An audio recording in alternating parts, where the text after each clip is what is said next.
গল্পটা যে আপু লিখে পাঠিয়েছে তার নাম হচ্ছে সুমাইয়া। একবার গ্রীষ্মের ছুটিতে আমি আমার নানু বাড়ি বরিশালে গ্রামে গিয়েছিলাম। নানু বাড়ির পেছনে একটা জঙ্গল ছিল। আমার খুব ইচ্ছে ছিল আমি সেই জঙ্গলে একবার হলেও যাব।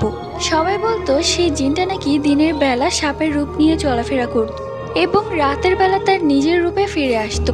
আর সেই সাপটাকে নাকি অনেকেই দেখেছে। এসব কথা শুনে আমার মনেও কৌতূহলের সৃষ্টি হলো যে আমিও সেই সাপটাকে দেখব।